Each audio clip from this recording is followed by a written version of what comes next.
Nuestro querido y bondadoso Padre, infinitas gracias te daremos por los siglos de la eternidad, por el amor inconmensurable manifestado por Jesús en la cruz del Calvario. Amén.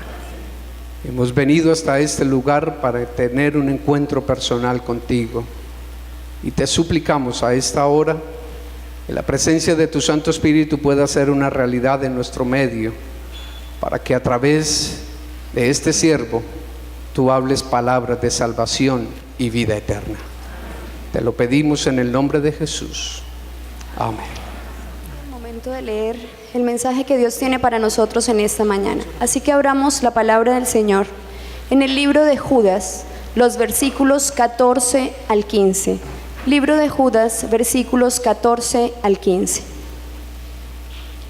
Dice así: Enoc, el séptimo patriarca a partir de Adán, profetizó acerca de ellos. Miren, el Señor viene con millares y millares de sus ángeles para someter a juicio a todos y para reprender a todos los pecadores impíos por todas las malas obras que han cometido y por todas las injurias que han proferido contra Él.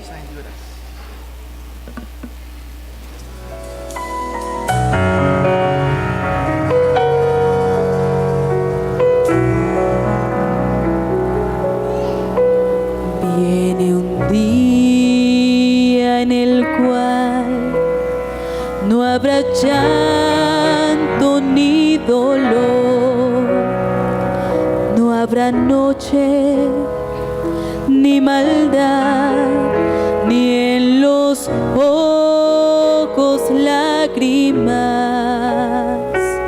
Todo es paz alrededor en aquel día feliz. Gloria a Dios, oh qué gran día será, qué gran día será cuando a mí Jesús veré y su faz contemplaré. Su gracia me transformará cuando mi mano tomará y me guiará por la ciudad. Gloria a Dios, oh qué gran día será.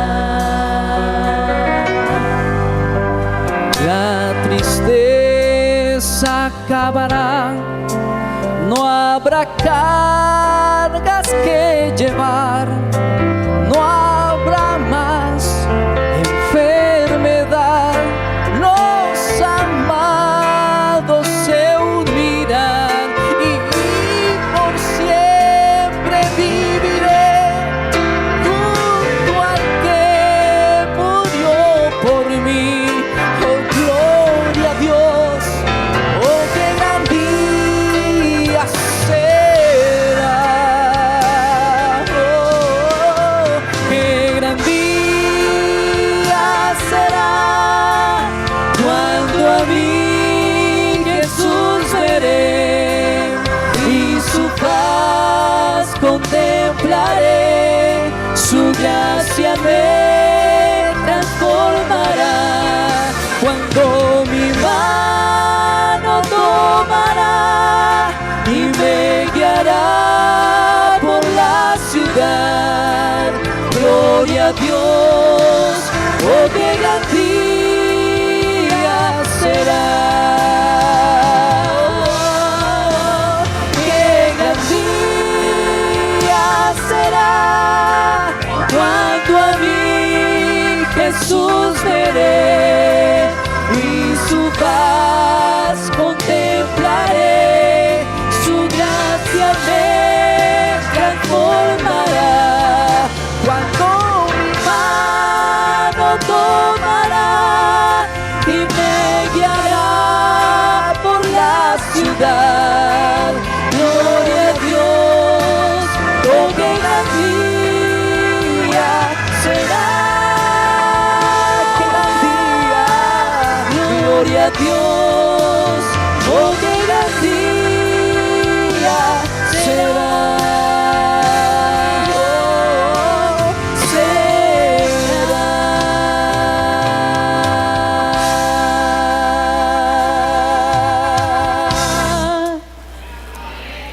Ana María, por transportarnos a ese día extraordinario. Yo soy el llorón de la familia y estas palabras me conmueven. Y sueño con ese día extraordinario, cuando los redimidos de todas las edades podamos formar un grandioso coro que proclame el nombre de Jesús. Qué gran día será. Y le agradezco al cielo por la oportunidad que a esta hora me concede de poder trazar un mensaje que considero es el que trae sentido a nuestra existencia en esta tierra. Hoy vamos a hablar del maravilloso mensaje de la vuelta de Cristo a esta tierra. Es ese mensaje, queridos, que nos da esperanza en medio del dolor. Durante esta semana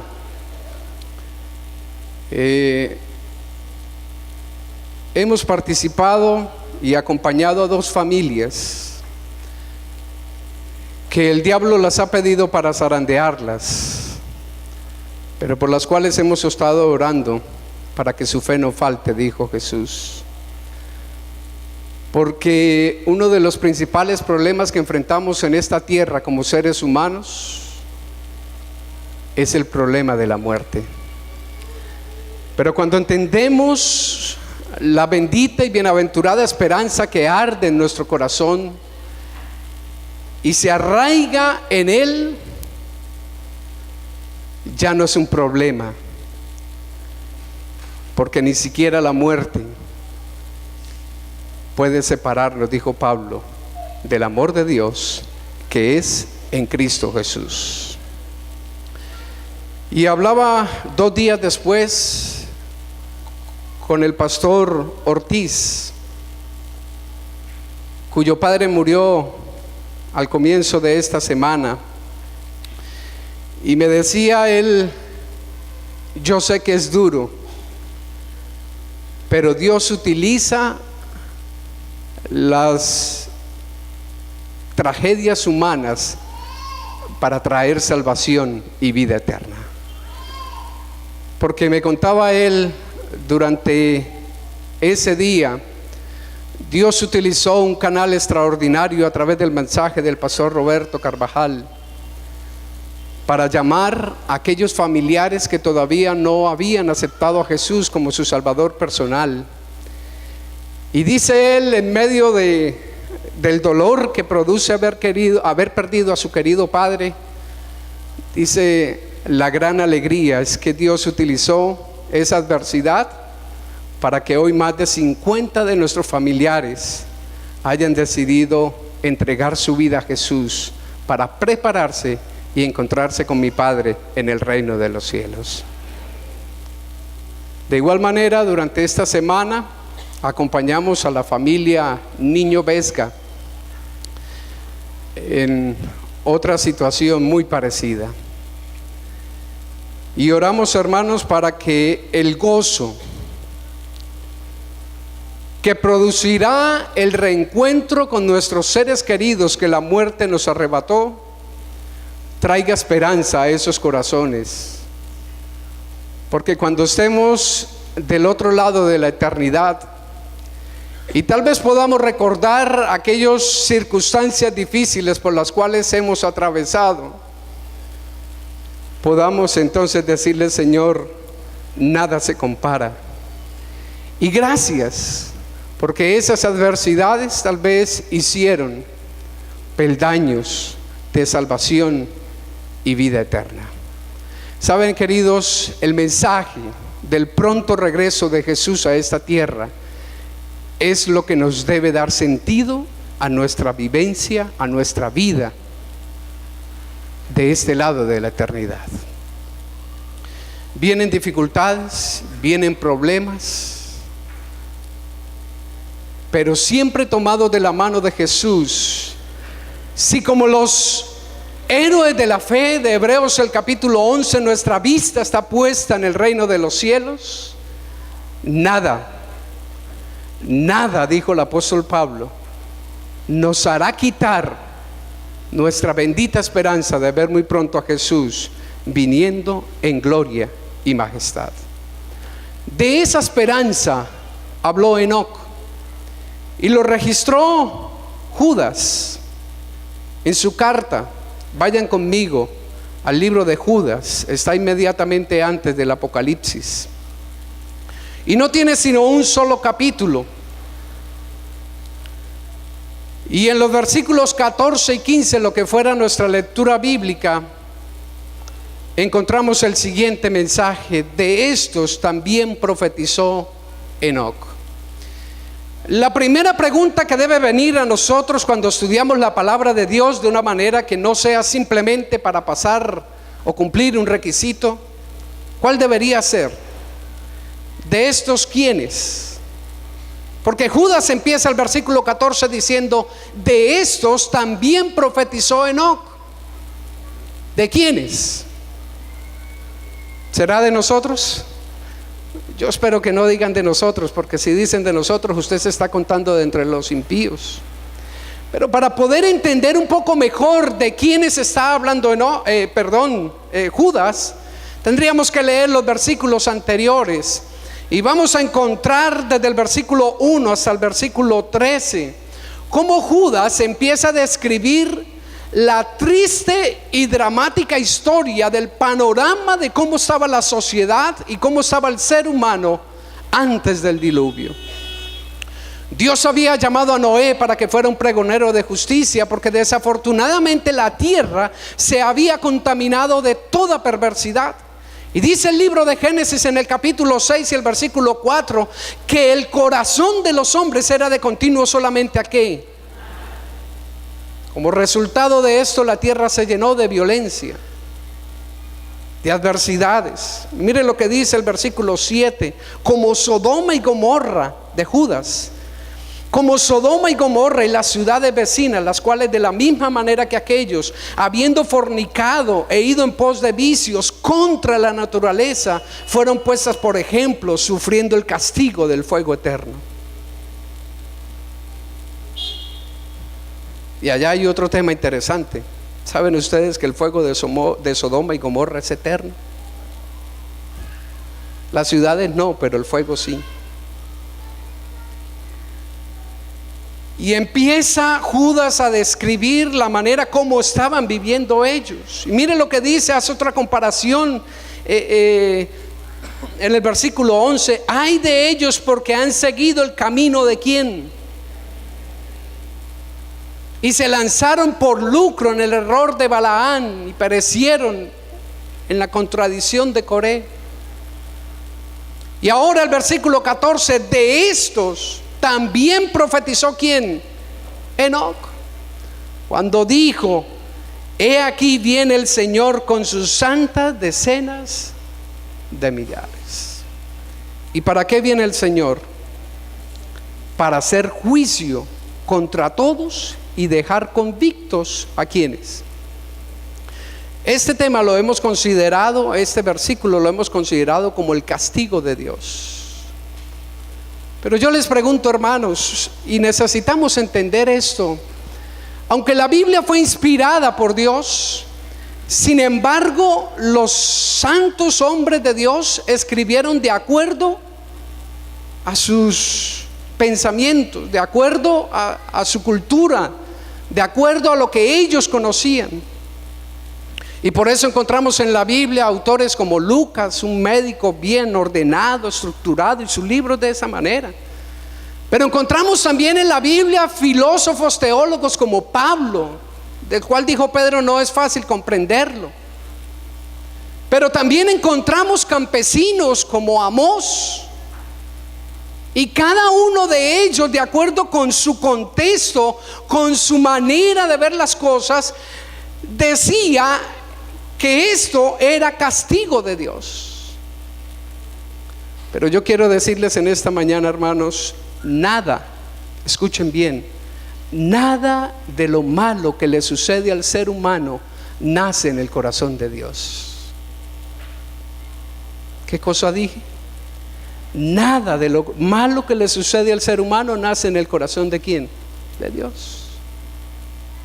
Yo les voy a poner un ejemplo. Esta ilustración no es mía, se la escuché a otro predicador, no es mía, pero nos va a ayudar a comprender un poquito mejor de qué sucede cuando vienen cosas malas a nuestra vida. Usted toma un cigarrillo, inténteselo dar a un caballo. ¿Fuma? No. Porque el caballo fue diseñado por Dios para que actuara por instinto, y en su instinto natural él sabe que a sus pulmones debe introducir aire, no humo. Pero dele un cigarrillo a un ser humano que sí tiene libertad de elegir, y entonces fuma y fuma y fuma y fuma, y un buen día empieza a toser y va al médico, y el médico le dice: tienes cáncer en los pulmones.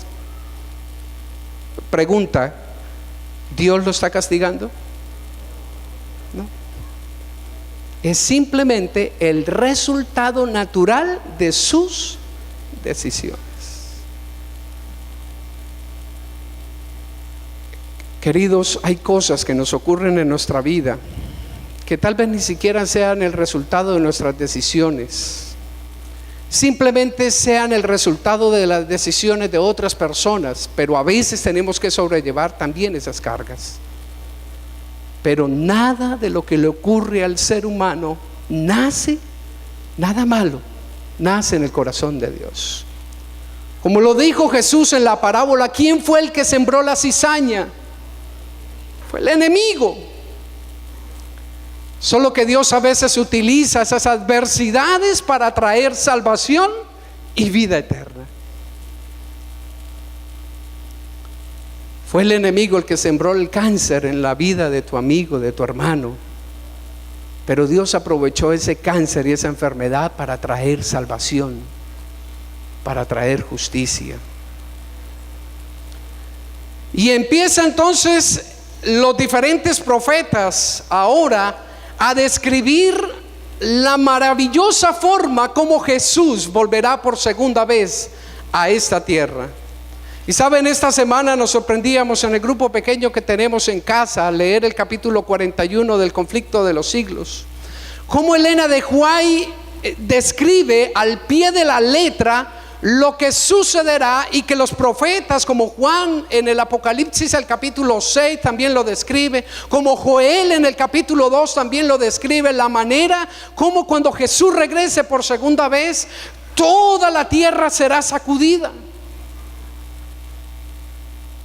Un gran terremoto, dice, cual nunca ha habido desde que hay gente hasta entonces. Y cuando leíamos eso nos acordábamos de apenas el medio temblor, digámoslo así, que pasamos hace unos días atrás. Medio temblor, digo yo, aunque fue 6 punto algo. Pero Dios ha tenido misericordia con esta ciudad, por algo es la capital adventista de Colombia. Amén. Y gracias a la misericordia de Dios, dijo el profeta, todavía no hemos sido pero ese día sucederá un terremoto cual nunca ha habido desde que hay gente hasta entonces. Y en el capítulo 41 del conflicto de los siglos, la sierva de Dios describe exactamente cómo ocurrirán las cosas en esta tierra. Islas completas serán desaparecidas, montañas completas quedarán como grandes llanuras. Y ella describe exactamente eso. Pero cuando su vista es dirigida hacia el cielo para contemplar la majestuosidad del regreso de Cristo, dice ella, no hay pluma humana que pueda describirlo. Dicho de otra manera, es fácil describir la destrucción, pero no nos hemos imaginado ni por un solo momento cómo será la majestuosidad del regreso de Jesús a esta tierra.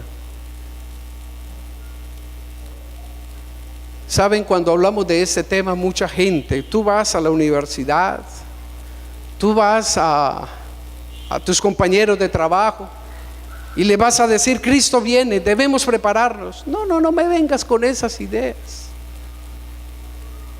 Si tú quieres creer en eso, bueno, cree tú, pero yo no.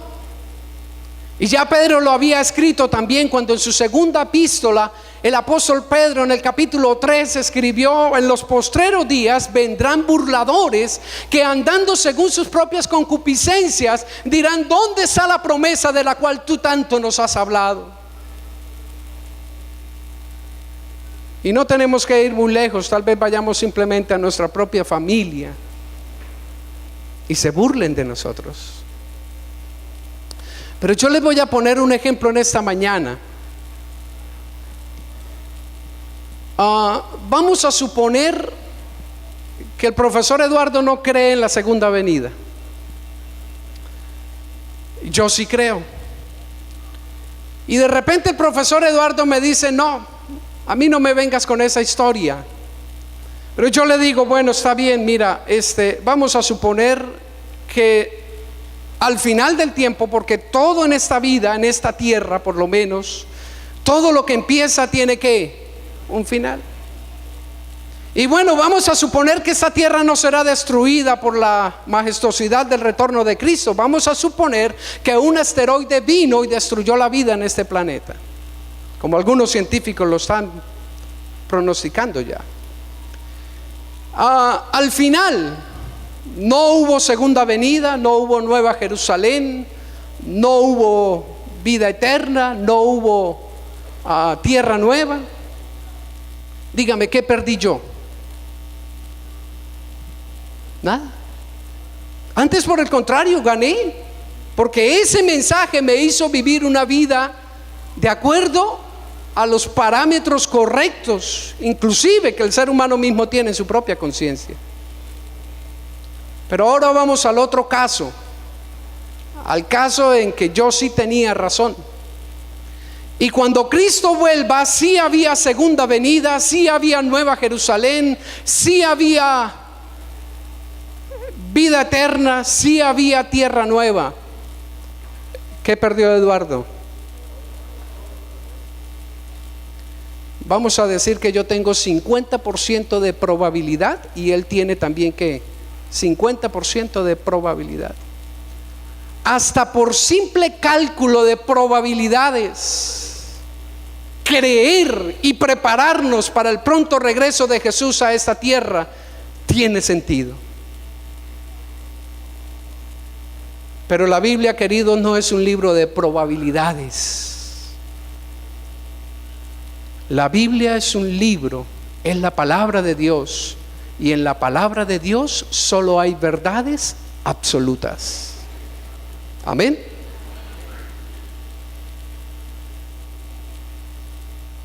Qué maravilloso saber que esa esperanza quedó ratificada en la cruz del Calvario.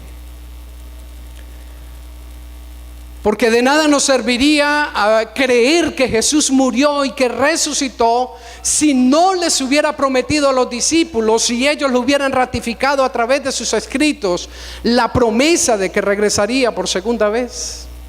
Oh sí, Cristo murió y nos salvó, pero vamos a seguir viviendo en esta tierra para siempre, y vamos a seguir enterrando a nuestros seres queridos, y vamos a seguir perdiendo a nuestros niños, y vamos a seguir afrontando la enfermedad, y vamos...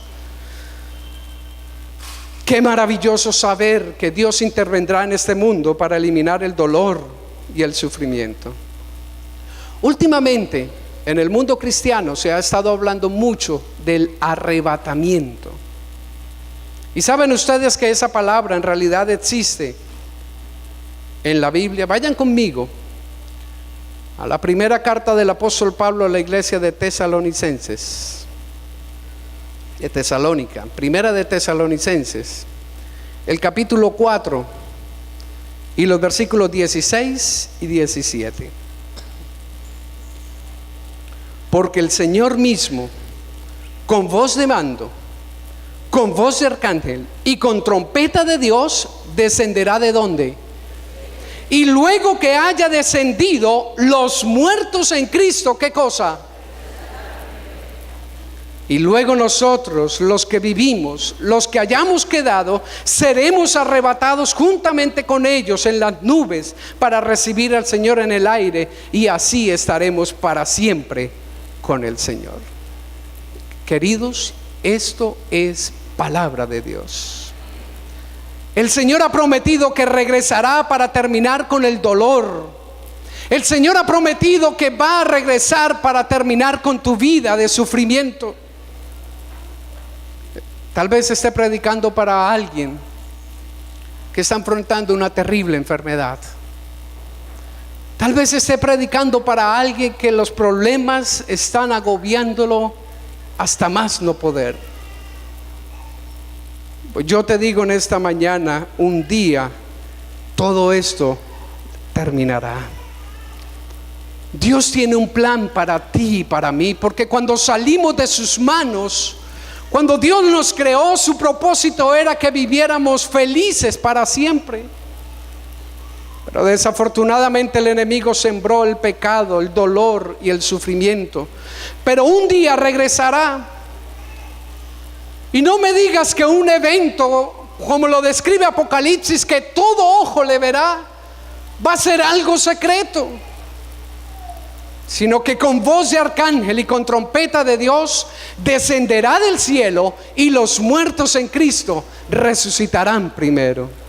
Ese día podremos abrazar nuevamente a todos nuestros seres queridos que la muerte nos arrebató.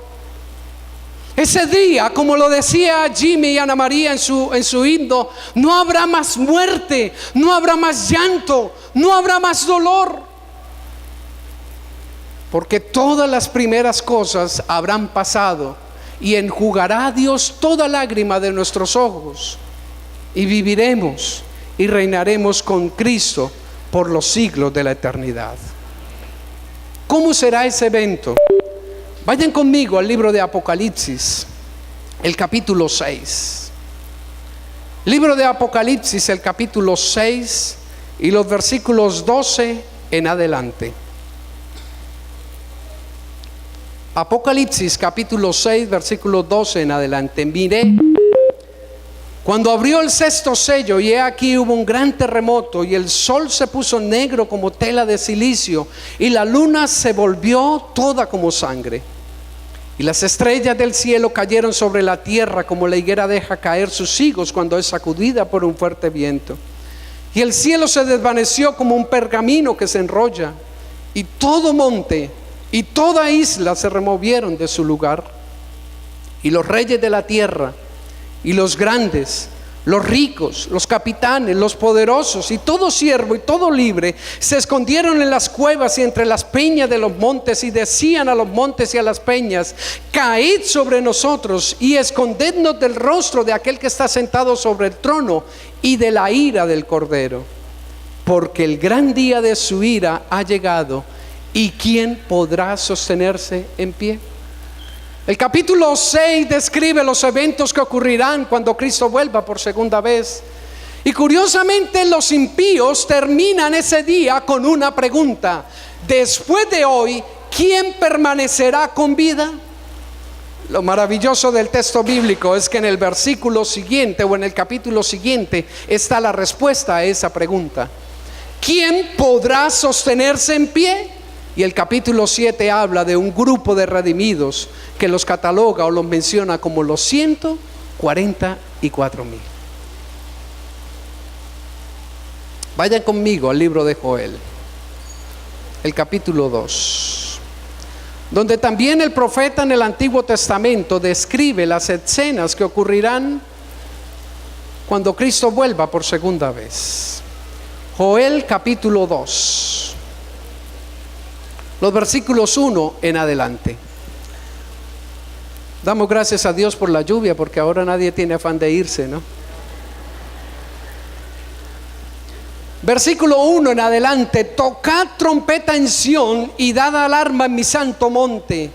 Tiemblen todos los moradores de la tierra, porque viene el día de Jehová, porque está cercano. Día de tinieblas y de oscuridad, día de nube y de sombra, Como sobre los montes se extiende el alba, así vendrá un pueblo grande y fuerte. Semejante a él no hubo jamás, ni después de él lo habrá en años de muchas generaciones. Después de él consumirá fuego, tras de él abrazará llama. Como el huerto del Edén será la tierra delante de él, y detrás de él como desierto asolado. Ni tampoco habrá quien de él escape. Su aspecto como aspecto de caballos, y como gente de a caballo correrán. Como estruendo de carros saltarán sobre las cumbres de los montes, con sonido de llama de fuego que consume hojarascas, como pueblo fuerte dispuesto para la batalla. Delante de él temerán los pueblos, se pondrán pálidos todos los semblantes, como valientes correrán, como hombres de guerra subirán el muro, cada cual marchará por su camino y no torcerá su rumbo. Ninguno estrechará a su compañero, cada uno irá por su carrera, y aun cayendo sobre su espada no se herirán. Este pueblo que viene con el Señor no es un pueblo cualquiera. Aun si se cayeran sobre su propia espada, no sé qué, no se herirán. Versículo 9: irán por la ciudad, correrán por el muro, subirán por las casas, entrarán por las ventanas a manera de ladrones. Delante de él temblará la tierra, se estremecerán los cielos, el sol y la luna se oscurecerán y las estrellas retraerán su resplandor. ¿Dónde leímos esto? En Apocalipsis, el capítulo ¿qué? 6. Y mire cómo termina el versículo 11: y Jehová dará su orden delante de su ejército, porque muy grande es su campamento, fuerte es el que ejecuta su orden, porque grande es el día de Jehová y muy terrible, y ¿quién podrá soportarlo? ¿Dónde esperarán conseguir la respuesta a esa pregunta? Igual que en Apocalipsis 6, en los versículos siguientes. Y si ustedes leen los versículos 12 hasta el 27, hermanos, describen la manera como debería el pueblo de Dios estar viviendo mientras espera la segunda venida de Cristo. Pero permítanme leer tan solo el versículo 12, y me perdonan, pero el frío a veces hace que los ojos no, si me equivoco me corrigen, por favor. Por eso pues cada sábado, dice Jehová, convertíos a mí con todo vuestro corazón, con ayuno, lloro y lamento. ¿No dice así? ¿Cómo dice? Por eso pues, ¿qué? Y si lo lee mañana, ¿qué dice? Y si lo lee el lunes, ¿qué dice? Y si lo lee el martes, ¿qué dice? Porque todos los días debemos vivir en una vida de permanente comunión al lado de Cristo Jesús. Y cuando eso ocurra, versículo 27: y conoceréis que en medio de Israel estoy yo, y que yo soy Jehová vuestro Dios, y no hay otro, y mi pueblo nunca jamás será, ¿qué cosa? ¿Qué pasará? Versículo 28: y después de esto, ¿después de qué? Después de que el pueblo de Dios aprenda a convertirse en una hora permanente y constante a Dios con todo su corazón, después de que este pueblo está dispuesto a recibir las bendiciones de Dios para que este pueblo nunca jamás sea avergonzado, entonces derramaré mi espíritu sobre toda carne. Profetizarán vuestros hijos y vuestras hijas, vuestros ancianos soñarán sueños y vuestros jóvenes verán visiones. Queridos, ¿cuánto tiempo hemos dedicado para orar para que Dios descienda con su Santo Espíritu sobre esta iglesia? Pero no nos hemos detenido a pensar que antes de que Dios derrame su Espíritu, debemos convertirnos a Dios con todo el corazón.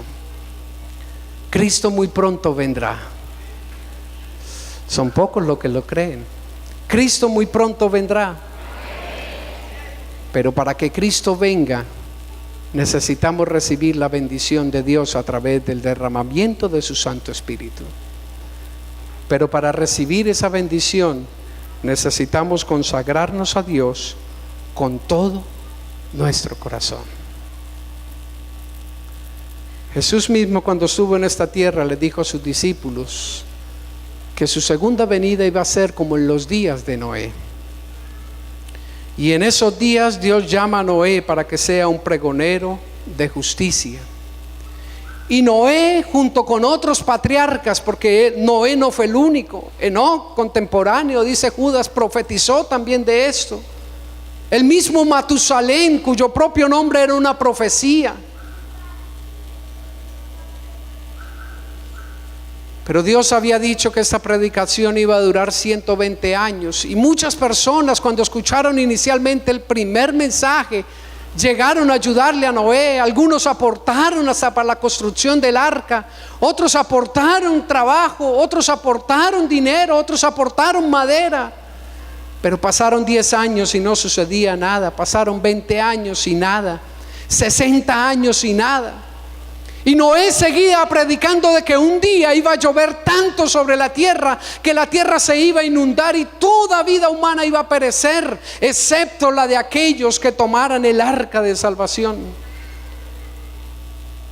Pero pasaron 80 años y nada, y la gente empezó a descreer. Es que hablar en los días de Noé que iba a caer agua del cielo es como si yo les dijera en esta mañana que se preparen, porque cuando salgamos de la iglesia van a llover billetes de $100 del cielo. ¿Me creerían? ¿Por qué no? Porque nunca ha pasado. Lo mismo sucedía en esa ocasión. Agua del cielo, eso es imposible. Pero pasaron 110 años y nada, 119 años y nada. Pero a los 120 años de la predicación de Noé, un día el ángel cerró la puerta de la gracia y solo Noé y sus hijos, su esposa y sus nueras, 8 personas estaban dentro del arca.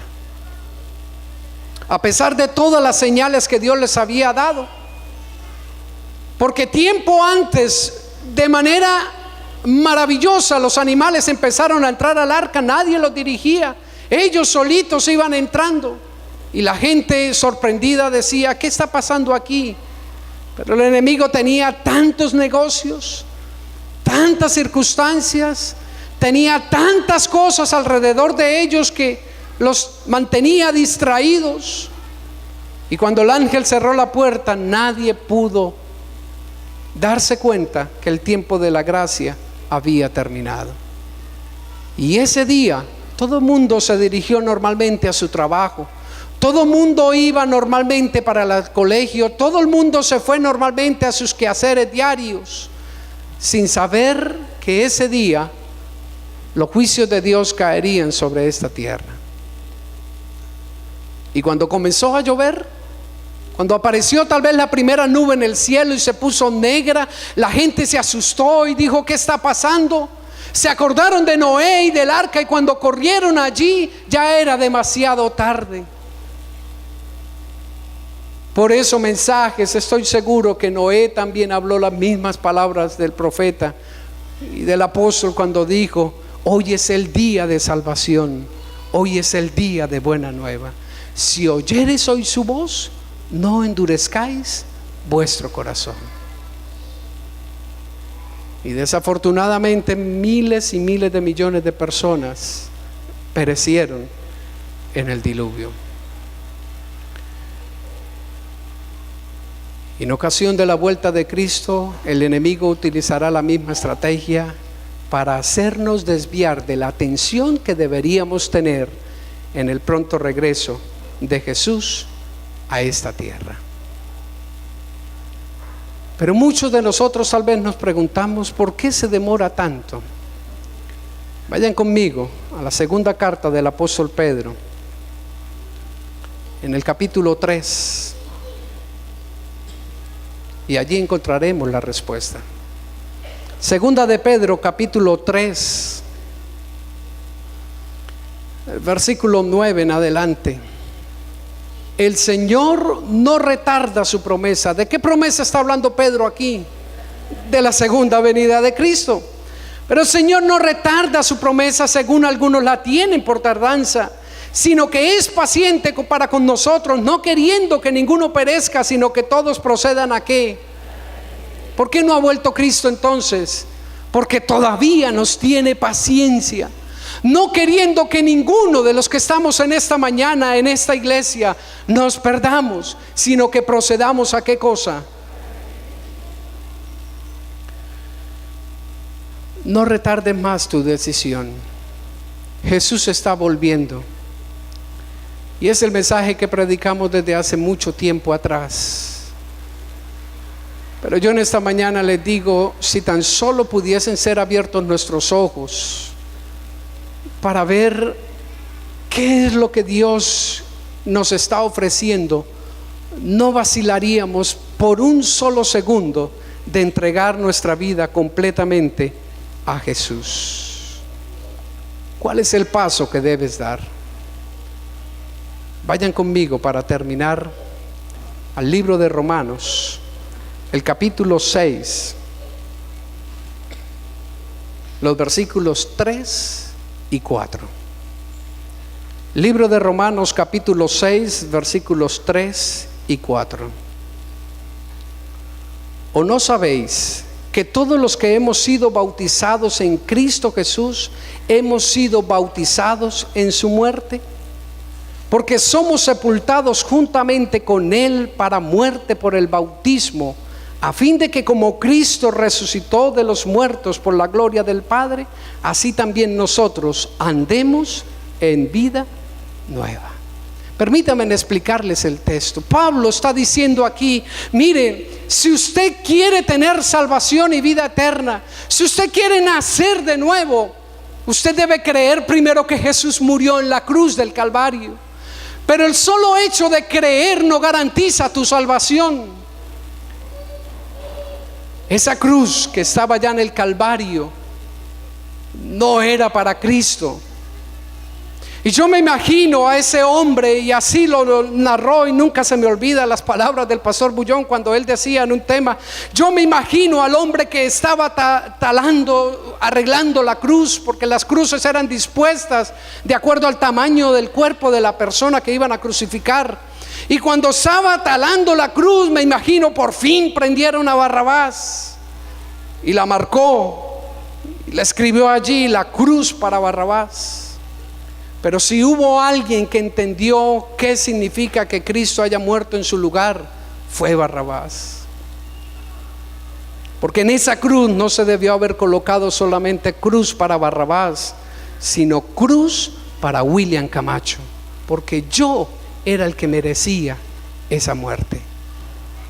Pero ahora yo me acerco delante de Dios y le digo, Señor, no quiero morir. No te preocupes, me dice Jesús, yo ya morí por ti, pero tú tienes que participar de esa muerte. ¿Y cómo participamos de esa muerte? Siendo bautizados.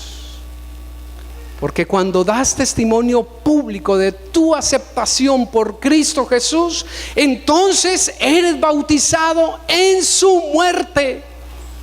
Es como si estuvieras yendo a la cruz del Calvario para sufrir lo que sufrió Jesús, pero ahora en una pila bautismal, porque somos sepultados juntamente con Él para muerte por medio de ¿qué? Del bautismo. ¿No quieres experimentar la cruz del Calvario? Dios tiene la solución para tu vida y para la mía. Experimenta la muerte, pero a través del bautismo, a fin de que como Cristo resucitó de entre los muertos por la gloria del Padre, así también nosotros seamos resucitados y ahora podamos vivir una vida nueva en Cristo Jesús. Hoy es el día de buena nueva. Hoy es el día de salvación. Si oyeres hoy su voz, no endurezcas tu corazón.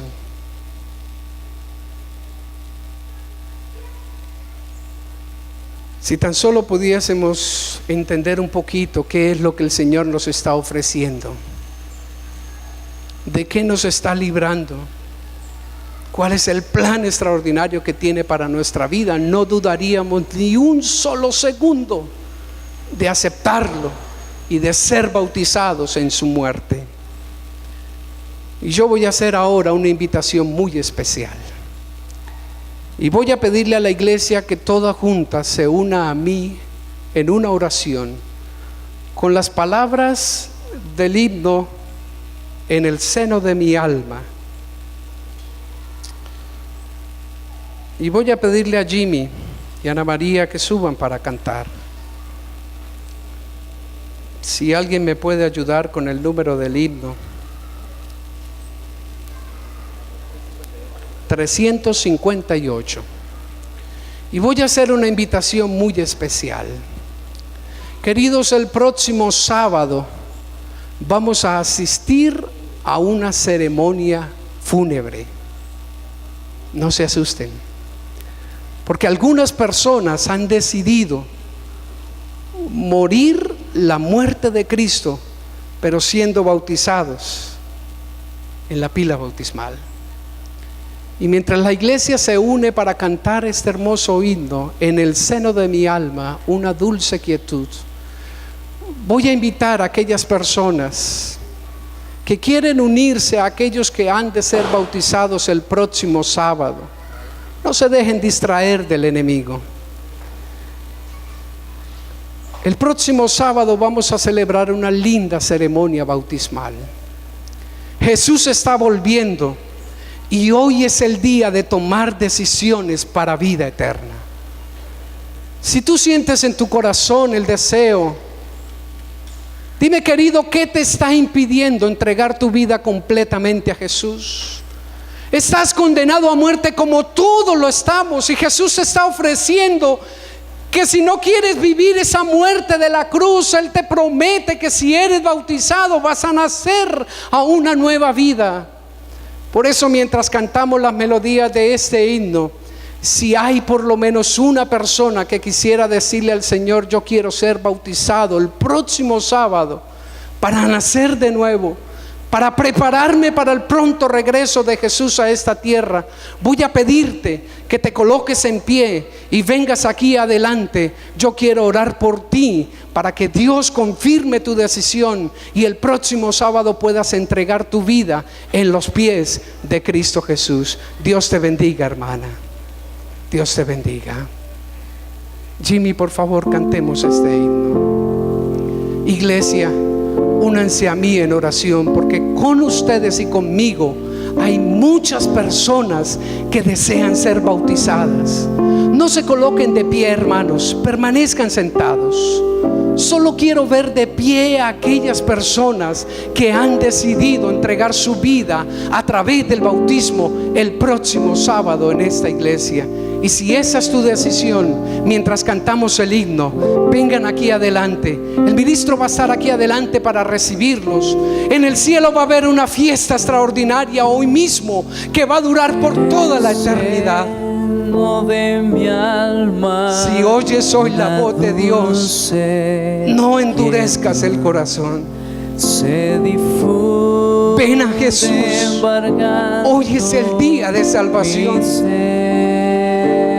Si tan solo pudieses comprender qué es lo que Dios te está ofreciendo, no dudarías un solo segundo de entregar tu vida en los brazos del Señor. Ven ahora, la iglesia va a estar orando por ti. No postergues más esa decisión. Hoy es el día de salvación. Hoy es el día de buena nueva. Paz, paz, cuán dulce paz, la que da nuestro Padre eterno.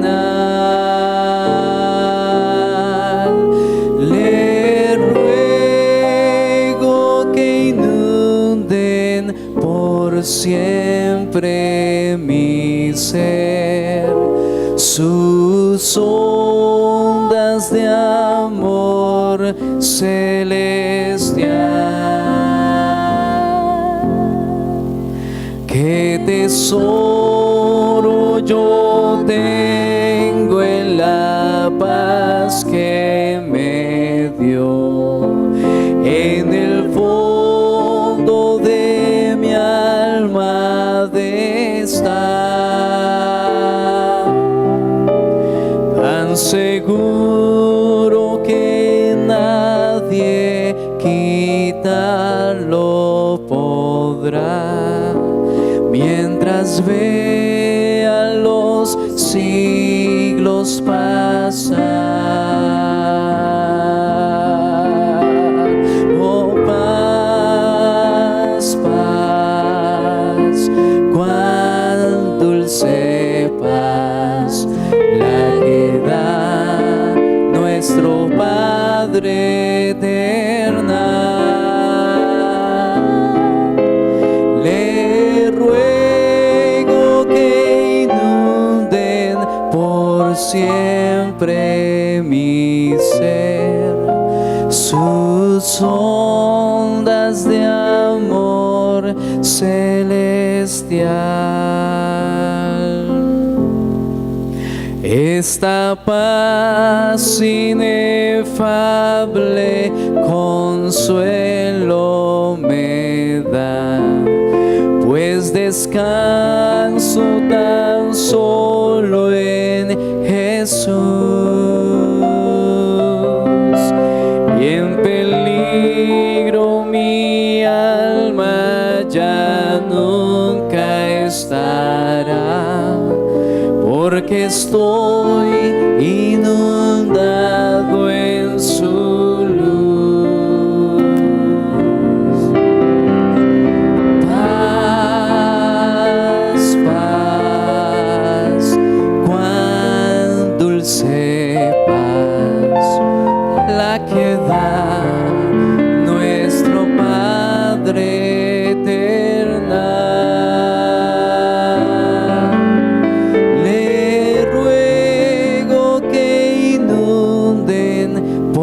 Siempre mi ser, sus ondas de amor celestial. Alma triste que no me digas que vas a esperar hasta arreglar tu vida para entregarte a Jesús, porque eso nunca va a pasar. Sola y débil, cuando te entregues a Jesús a través del bautismo, ese día Dios te va a dar la fuerza para vencer. Así lo ha prometido en su palabra. Por eso extiendo nuevamente la invitación. Ven a Jesús ahora que el tiempo de gracia está abierto. Mañana puede ser demasiado tarde. Nadie me garantiza que mañana voy a estar con vida, y solamente hay esperanza mientras tenga vida. Ven a Jesús hoy, entrégale tu vida completamente a Él. La que da nuestro Padre eterno. Le ruego que inunden por siempre mi ser, sus ondas de amor celestial.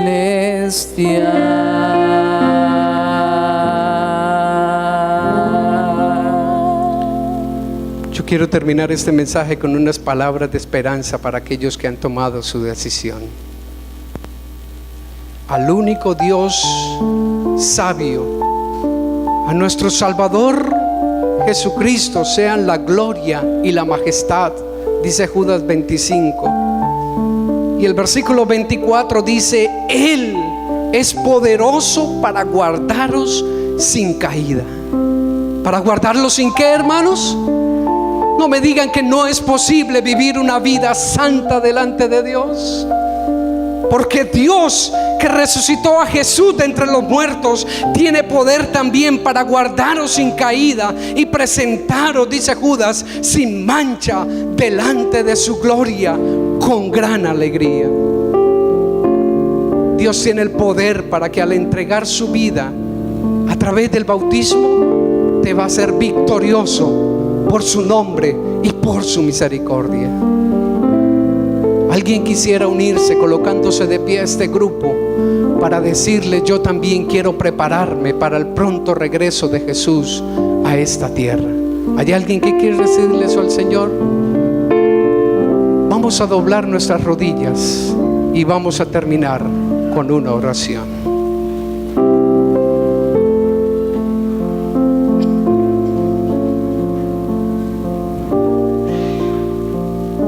Bendito Padre. Aquí podemos decir gracias por tu palabra, pero no sabemos lo que estamos diciendo. Porque la vida eterna no nos alcanzará para darte las gracias por lo que hiciste por nosotros. Bien podrías, cuando entró el pecado, habernos exterminado, como quitamos una hormiga que intenta subir a un plato de comida. Pero en tu misericordia nos amaste tan profundamente, Señor, que estuviste dispuesto a dar a tu único Hijo para que muriera la muerte que a nosotros nos tocaba sufrir. Estas preciosas almas que han pasado aquí a la plataforma quieren sellar su pacto el próximo sábado y decirte, Señor, a través del bautismo, que no quieren morir la muerte que sufrió Jesús, sino que a través del bautismo quieren ser sepultados, pero quieren resucitar para vivir una nueva vida en Cristo Jesús. Dales el poder para vencer. Dale el poder a cada uno de nosotros, los que conformamos esta iglesia, para ser guardados sin caída y ser presentados delante tuyo sin mancha, sin arruga y sin contaminación. Te lo pedimos en el nombre que es sobre todo nombre, el nombre de nuestro gran Dios, Cristo Jesús. Amén. Amén. Dios les bendiga. Dios ratifique esa decisión durante esta semana. Un feliz sábado para todos. Permítanle a los diáconos dirigir la salida para que podamos hacerlo con orden y reverencia. Y a cada uno de ustedes, que el Señor les bendiga y les guarde.